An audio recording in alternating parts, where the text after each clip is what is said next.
Hi, and welcome to nature. Wow. This is tea. It's well, in German it's written, you can just translate it yourself, K-A-L-M-U-S, root. It's the Kalmuswurzel, Kalmus root. And I discovered it in a shop here and sold as tea. And it's supposed to help with, inflammation, indigestion.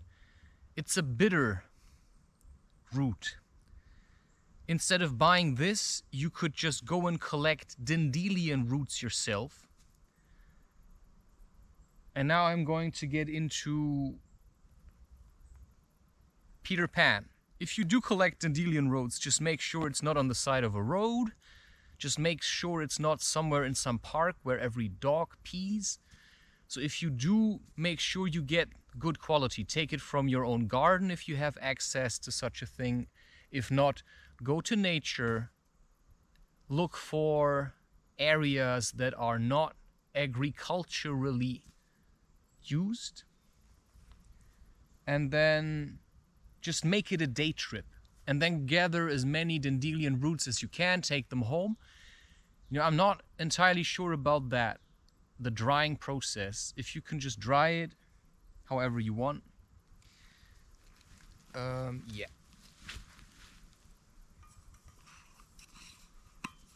I'm gonna read 3 books this year. Peter Pan and 2 others.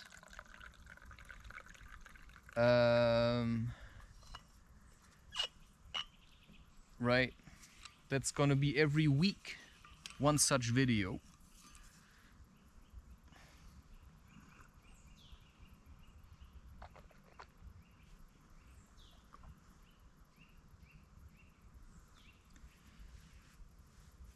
I saw myself sitting on a tree.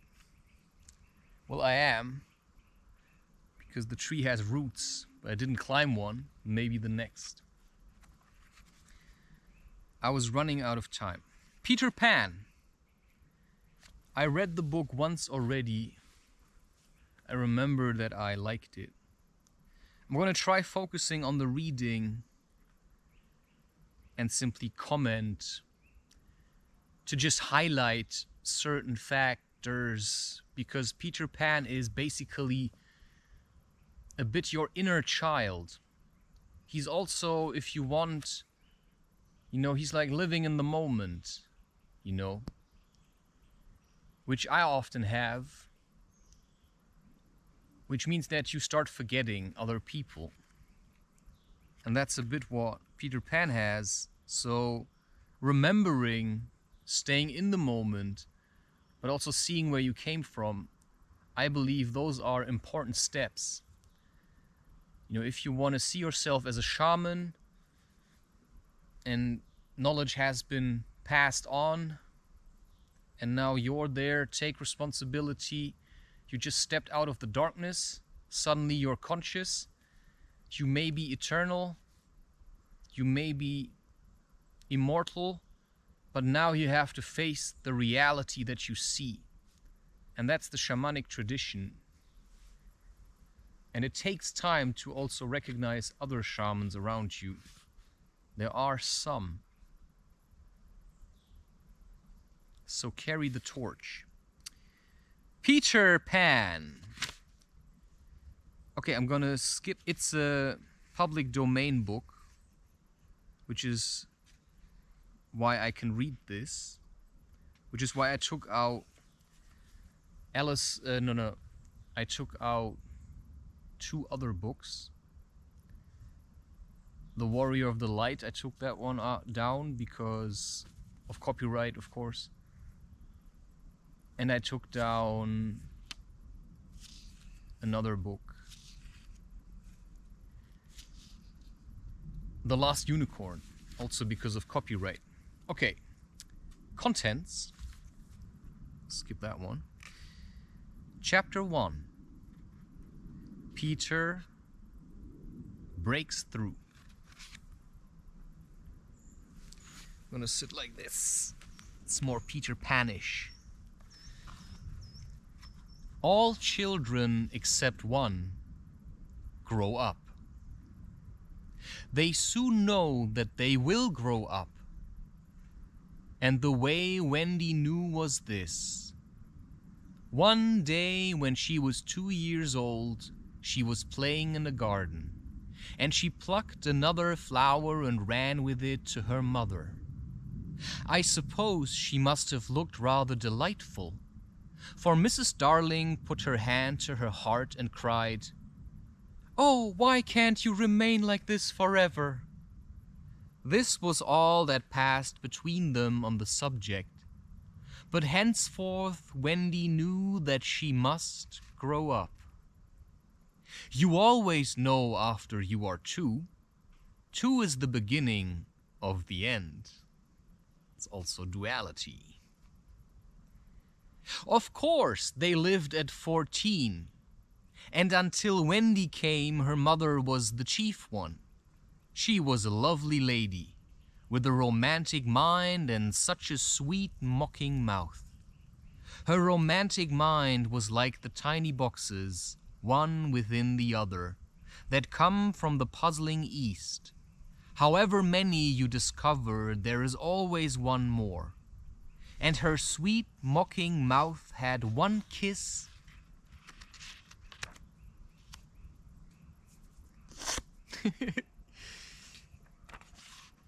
on it that Wendy could never get. Though there it was, perfectly conspicuous in the right-hand corner. The way Mr. Darling won her was this. The many gentlemen who had been boys when she was a girl discovered simultaneously that they loved her, and they all ran to her house to propose to her except Mr. Darling, who took a cab and nipped in first, and so he got her. He got all of her, except the innermost box and the kiss. He never knew about the box, and in time he gave up trying for the kiss. Wendy thought Napoleon could have got it, but I can picture him trying and then going off in a passion, slamming the door. Mr. Darling used to boast to Wendy that her mother not only loved him, but respected him. He was one of those deep ones who know about stocks and shares. Of course, no one really knows, but he quite seemed to know, and he often said stocks were up and shares were down in a way that would have made any woman respect him. Mr. Darling was married in white, and at first Mrs. Darling, you cannot confuse this because one has a penis and the other a vagina, and words will never change that. Never will surgery. Because taking the one thing still leaves, but it was there. You removed it. Mrs. Darling was married in white, and at first she kept the books perfectly, almost gleefully, as if it were a game. Not so much as a Brussels sprout was missing, but by and by whole cauliflowers dropped out, and instead of them there were pictures of babies without faces. She drew them when she could have been totting up. They were Mrs. Darling's guesses. Wendy came first, then John, then Michael. For a week or two after Wendy came, it was doubtful whether they would be able to keep her, as she was another mouse to feed.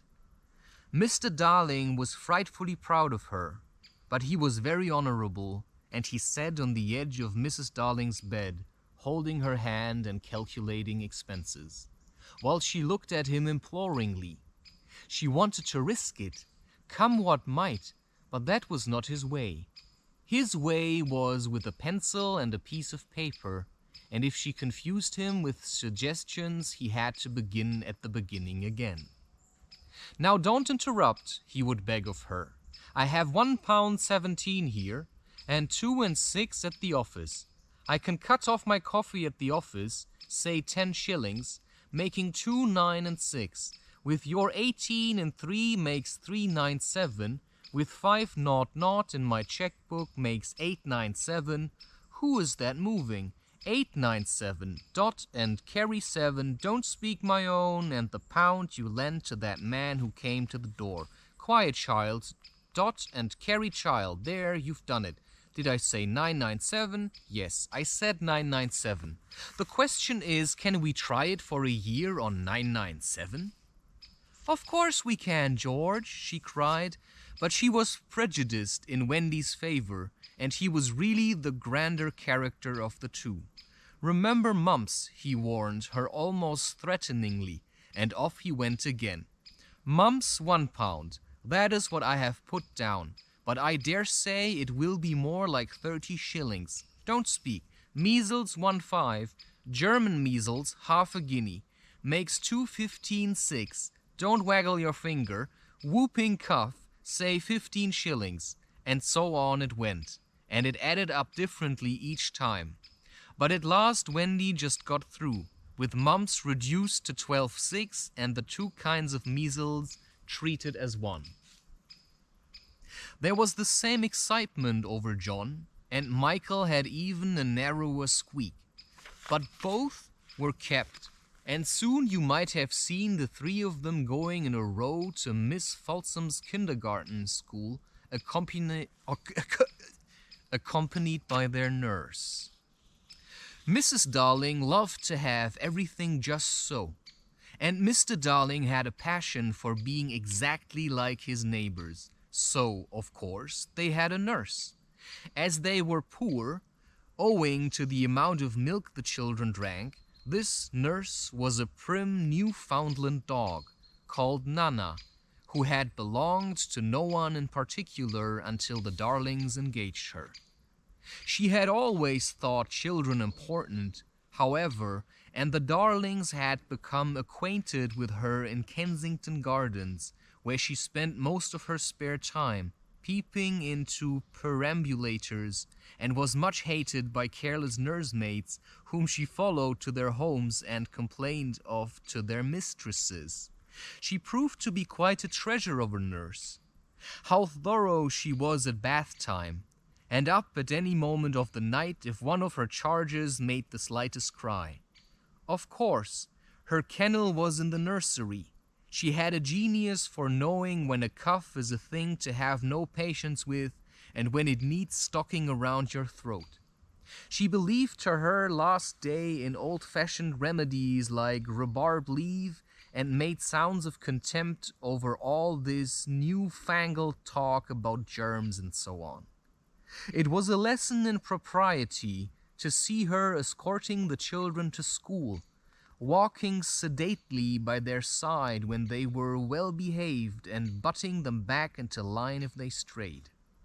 On John's soccer days she never once forgot his sweater, and she usually carried an umbrella in her mouth in case of rain. There is a room in the basement of Miss Folsom's school where the nurses wait. They sat on forms, while Nana lay on the floor. But that was the only difference. They affected to ignore her as of an inferior social status to themselves, and she despised their light talk. She resented visits to the nursery from Mrs. Darling's friends, but if they did come, she first whipped off Michael's pinafore and put him into the one with blue braiding, and smoothed out Wendy and made a dash at John's hair. No nursery could possibly have been conducted more correctly, and Mr. Darling knew it, yet he sometimes wondered uneasily whether the neighbors talked.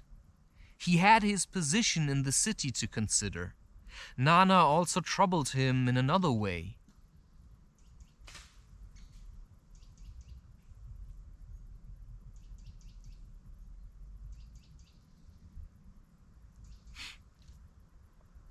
He had sometimes a feeling that she did not admire him. "I know she admires you tremendously, George," Mrs. Darling would assure him. And then she would sign to the children to be specially nice to father. Lovely dances followed, in which the only other servant, Liza, was sometimes allowed to join. Such a midget she looked in her long skirt and maid's cap, though she had sworn, when engaged, that she would never see 10 again. The gaiety of these romps, and gayest of all was Mrs. Darling, who would pirouette so wildly that all you could see of her was the kiss. And then, if you had dashed at her, you might have got it. There never was a simpler, happier family until the coming of Peter Pan. Mrs. Darling first heard of Peter when she was tidying up her children's minds. You see? This is a whole nother level, my friend. Tidying up their minds. Like literally tidying up your children's minds. What a clean mind must you have yourself to just say it like that, and nobody gets it. That's what I feel. And put things straight for next morning. It is the nightly custom of every good mother, after her children are asleep, to rummage in their minds and put things straight for next morning, repacking into their proper places the many articles that have wandered during the day. Or do mothers do this and they just don't talk about it? And that's why you have to pay attention if your parents have their shit together. Because mothers can't put shit into your mind, I'm just saying. I mean, they also like to control. Okay. If you could keep awake, but of course you can't, you would see your own mother doing this, and you would find it very interesting to watch her. It is quite like tidying up drawers. You would see her on her knees, I expect, lingering humorously over some of your contents, wondering where on earth you had picked this thing up, making discoveries sweet and not so sweet, pressing this to her cheek as if it were as nice as a kitten, and hurriedly stowing that out of sight. When you wake in the morning, the naughtiness and evil passions with which you went to bed have been folded up small and placed at the bottom of your mind. And on the top, beautifully aired, are spread out your prettier thoughts, ready for you to put on. I don't know whether you have ever seen a map of a person's mind. Have you heard any of that in the movies? Doctors sometimes draw maps of other parts of you, and your own map can become intensely interesting. But catch them trying to draw a map of a child's mind, which is not only confused, but keeps going round all the time. There are zigzag lines on it, just like your temperature on a card, and these are probably roads in the island. For the Neverland is always more or less an island, with astonishing splashes of color here and there, and coral reefs and rakish-looking craft in the offing, and savages and lonely lairs and gnomes who are mostly tailors, and caves through which a river runs, and princes with 6 elder brothers, and a hut fast going to decay, and one very small old lady with a hooked nose. It would be an easy map if that were all. But there is also first day at school, religion, fathers, the round pond, needlework, murders, hangings, verbs that take the dative, chocolate pudding day, getting into braces, say 99, 3 pence for pulling out your tooth yourself, and so on. And either these are part of the island or they are another map showing through. And it is all rather confusing, especially as nothing will stand still. Of course, the Netherlands vary a good deal. John's, for instance, had a lagoon with flamingos flying over it at which John was shooting, while Michael, who was very small, had a flamingo with lagoons flying over it. John lived in a boat turned upside down on the sands, Michael in a wigwam, Wendy in a house of leaves deftly sewn together. John had no friends. Michael had friends at night. Wendy had a pet wolf forsaken by its parents. But on the whole, the Netherlands have a family resemblance. And if they stood in a row, you could say of them that they have each other's nose, and so forth. On these magic shores, children at play are forever beaching their coracles. We too have been there. We can still hear the sound of the surf, though we shall land no more.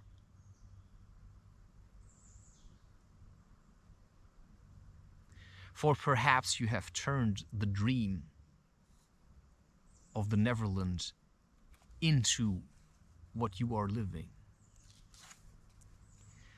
Of all delectable islands, the Neverland is the snuggest and most compact.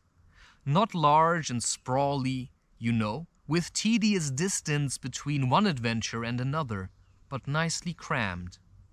When you play at it by day with the chairs and tablecloth, it is not in the least alarming, but in the 2 minutes before you go to sleep it becomes very nearly real. That is why there are night lights. Occasionally in her travels, through her children's minds, Mrs. Darling found things she could not understand. And of these quite the most perplexing was the word Peter. She knew of no Peter, and yet he was here and there in John and Michael's minds, while Wendy's began to be scrawled all over with him. The name stood out in bolder letters than any of the other words, and as Mrs. Darling gazed, she felt that it had an oddly cocky appearance. Yes, he is rather cocky, Wendy admitted with regret. Her mother had been questioning her. But who is he, my pet? My pet? Are you kidding me? He is Peter Pan, you know, Mother. At first, Mrs. Darling did not know, but after thinking back into her childhood, she just remembered a Peter Pan who was said to live with the fairies. There were odd stories about him, as that when children died he went part of the way with them so that they should not be frightened. She had believed in him at the time, but now that she was married and full of sense, she quite doubted whether there was any such person. Besides, she said to Wendy, he would be grown up by this time. Oh no, he isn't grown up, Wendy assured her confidently, and he is just my size. She meant that he was her size in both mind and body. She didn't know how she knew it, she just knew it. Mrs. Darling consulted Mr. Darling, but he smiled pooh-pooh. Mark my words, he said, it is some nonsense Nana has been putting into their heads, just the sort of idea a dog would have. Leave it alone and it will blow over. But it would not blow over, and soon the troublesome boy gave Mrs. Darling quite a shock. Children have the strangest adventures without being troubled by them. For instance, they may remember to mention, a week after the event happened, that when they were in the wood they met their dead father and had a game with him. It was in this casual way that Wendy one morning made a disquieting revelation. Some leaves of a tree had been found on the nursery floor, which certainly were not there when the children went to bed, and Mrs. Darling was puzzling over them when Wendy said with a tolerant smile, I do believe it is that Peter again. Whatever do you mean, Wendy? It is so naughty of him not to wipe, Wendy said, sighing. She was a tidy child. She explained in quite a matter-of-fact way that she thought Peter sometimes came to the nursery in the night and sat on the foot of her bed and played on his pipes to her. Unfortunately, she never woke, so she didn't know how she knew, she just knew. What nonsense you talk, precious!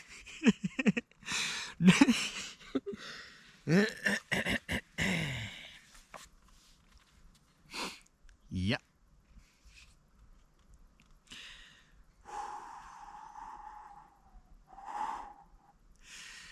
No one can get into the house without knocking. I think he comes in by the window, she said. My love, it is 3 floors up. Were not the leaves at the foot of the window, mother? It was quite true. The leaves had been found very near the window. Mrs. Darling did not know what to think, for it all seemed so natural to Wendy that you could not dismiss it by saying she had been dreaming. My child, the mother cried, why did you not tell me of this before? I forgot, said Wendy lightly. She was in a hurry to get her breakfast. Oh, surely she must have been dreaming. But on the other hand, there were the leaves. Mrs. Darling examined them carefully. They were skeleton leaves, but she was sure they did not come from any tree that grew in England. She crawled about the floor, peering at it with a candle for marks of a strange foot. She rattled the poker up the chimney and tapped the walls. She let down a tape from the window to the pavement, and it was a sheer drop of 30 feet without so much as a spout to climb up by. Certainly Wendy had been dreaming, but Wendy had not been dreaming, as the very next night showed. The night on which the extraordinary adventures of these children may be said to have begun. On the night we speak of, all the children were once more in bed. It happened to be Nana's evening off, and Mrs. Darling had bathed them and sung to them till one by one they had let go her hand and slid away into the land of sleep. All were looking so safe and cozy that she smiled at her fears now and sat down tranquilly by the fire to sew. It was something for Michael, who on his birthday was getting into shirts. The fire was warm, however, and the nursery dimly lit by 3 nightlights, and presently the sewing lay on Mrs. Darling's lap. Then her head nodded, and so gracefully. Then her head nodded, oh, so gracefully.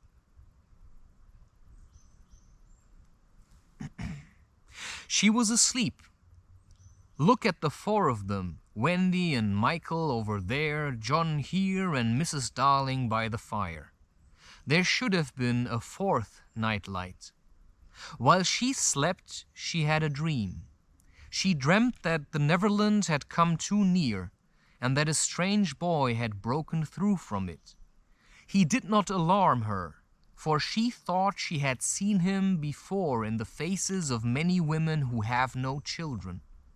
Perhaps he is to be found in the faces of some mothers also. But in her dream he had rent the film that obscures the Neverland, and she saw Wendy and John and Michael peeping through the gap.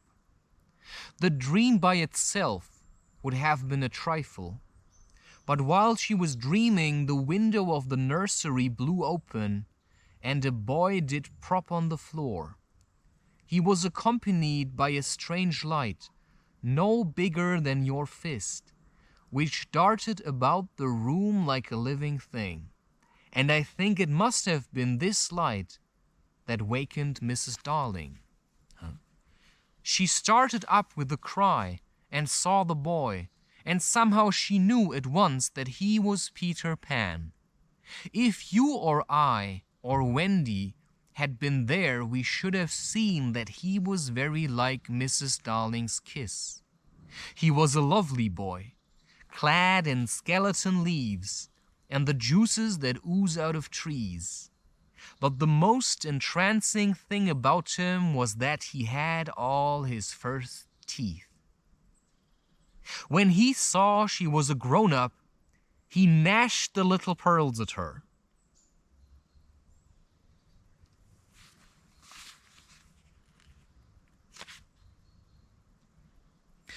This is the end of chapter 1, and I still have further to go.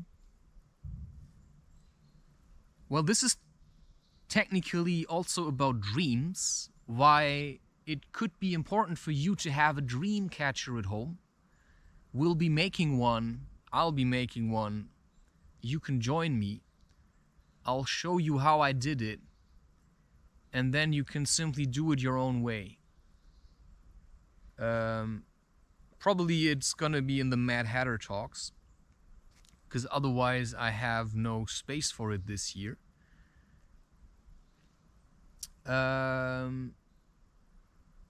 Yeah.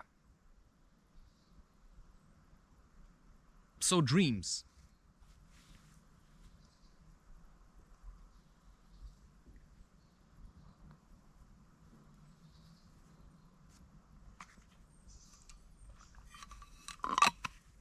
That's just the last comment I'm gonna make to the first chapter.